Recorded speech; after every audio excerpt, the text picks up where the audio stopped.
10 cara minta maaf dalam bahasa Inggris. 1. Sorry, ungkapan maaf dalam situasi non-formal. Kata ini tentu sangat sering kita dengar. Bahkan mungkin sering digunakan juga dalam percakapan meskipun tidak menggunakan bahasa Inggris. Penggunaan kata ini begitu mudah dan simple. Dan biasanya kata sorry digunakan untuk menyatakan sebuah kesalahan kecil yang tidak terlalu berarti. Contoh, sorry, I didn't come yesterday. Maaf, aku tidak datang kemarin. 2. I'm so very terribly sorry. Bentuk lebih panjang dari kata sorry. Kata ini digunakan untuk meminta maaf atas kesalahan yang cukup besar. Arti dari kalimat ini yaitu, aku benar-benar minta maaf atau aku sangat minta maaf. Penggunaan kata ini biasanya pada situasi yang tidak terlalu formal, namun keadaannya pada masalah yang cukup berat. Contoh, I am very sorry about that. I didn't mean to hit your car. Aku benar-benar minta maaf tentang itu. Aku tidak bermaksud untuk menabrak mobilmu. 3. How stupid, careless, thoughtless of me. Terkadang seseorang melakukan kesalahan, tidak hanya pada orang lain, tapi juga pada diri sendiri. Seperti ungkapan kalimat ini, how stupid, careless, thoughtless of me, yang berarti betapa cerobohnya aku. Ungkapan ini diucapkan ketika seseorang melakukan kesalahan atas perbuatannya dan kepada dirinya sendiri. Ini seperti ungkapan penyesalan atas kecerobohan yang dilakukan. 4. I do really sorry for what I have done. Penggunaannya hampir sama dengan kata sebelumnya, di mana kalimat ini digunakan untuk mengungkapkan penyesalan yang begitu mendalam. Arti dari kata tersebut yaitu, aku benar-benar minta maaf atas apa yang telah aku perbuat.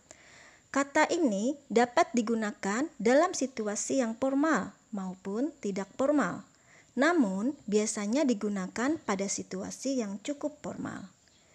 Jika dituliskan, permintaan maaf ini menjadi satu kesatuan kalimat, sementara kalimat berikutnya berada pada kalimat selanjutnya. I don't know that I broke your handphone. I do really sorry for what I've done. Aku tidak tahu bahwa aku memecahkan HP-mu. Aku benar-benar minta maaf atas apa yang telah aku perbuat. 5. Pardon me.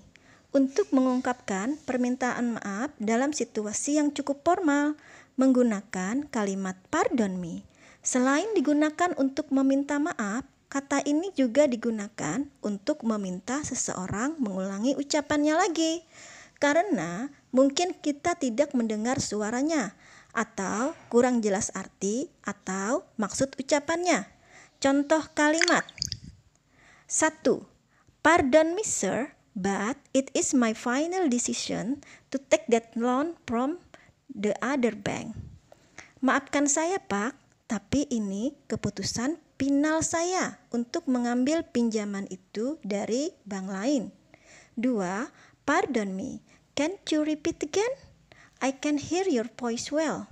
Maafkan aku, bisa kamu ulangi lagi? Aku tidak bisa mendengar suaramu dengan baik. 6. That's my fault. That's my fault diucapkan ketika seseorang melakukan kesalahan di waktu yang sama atau baru saja terjadi. Ungkapan ini biasanya digunakan dalam situasi non-formal. Ungkapan that's my fault biasanya masih diikuti juga dengan kata sorry, karena arti dari that's my fault sendiri merupakan itu adalah kesalahanku, sehingga tidak masalah ketika mengucapkan kalimat I am sorry. Dan ungkapan that's my fault juga merupakan penjelas dari kata maaf itu sendiri. Contoh, A. What's happened here? Why is the kitchen so messy? Apa yang terjadi di sini? Mengapa dapur begitu berantakan? B. Oh, I am sorry. That's my fault. I leave my cat in this kitchen. Oh maaf, itu kesalahanku. Aku meninggalkan kucingku di dapur ini. So, it makes it messy. Jadi, dia membuatnya berantakan. 7. Sorry, it was my fault. Hampir sama dengan ungkapan sebelumnya. Namun, kali ini ungkapan sorry it was my fault digunakan untuk kesalahan yang sudah terjadi di masa lampau. Oleh karena itu, ungkapan menggunakan was sebagai penandanya. Contoh kalimat, it was my fault. I forgot to do my homework, so I get 0 now. Itu salahku. Aku lupa mengerjakan PR-ku. Jadi, aku mendapatkan 0 sekarang. 8. Excuse my ignorance. Ungkapan maaf dalam situasi formal. Ungkapan please excuse my ignorance berarti mohon maaf atas ketidaktahuanku. Ungkapan ini diucapkan dalam situasi yang formal, namun sedikit bercanda. Dapat diungkapkan kepada seseorang yang jabatannya sama dengan kita, namun pada situasi yang formal, misalnya antar teman dalam kantor. Contoh, Tim, did you make this presentation for the meeting?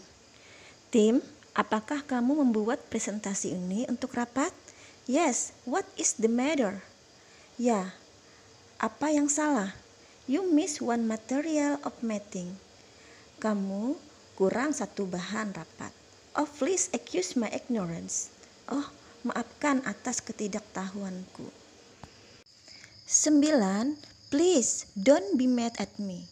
Ungkapan ini diucapkan kepada seseorang untuk meminta maaf dengan belas kasihan kepada seseorang. Biasanya diungkapkan pada situasi yang tidak formal.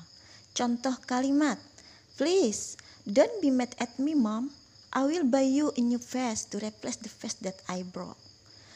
Tolong, jangan marah padaku, Ma. Aku akan membelikanmu sebuah vas baru untuk menggantikan vas bunga yang aku pecahkan. 10. Please accept our sincerest apologies. Ungkapan yang satu ini juga diucapkan pada situasi yang formal. Biasanya digunakan pada maskapai atau pelayanan umum ketika terjadi kesalahan kepada pengguna. Contoh kalimat, regarding to the bad weather, the plane will be delayed in 30 minutes. Please accept our sincerest apologies. For our apologies, the passengers can get free dinner in waiting room. Karena cuaca buruk, penerbangan akan ditunda selama 30 menit. Tolong terimalah permintaan maaf kami. Untuk perintah maaf, penumpang akan mendapatkan makan malam gratis di ruang tunggu. Demikianlah 10 cara meminta maaf dari Mem Rima. Terima kasih.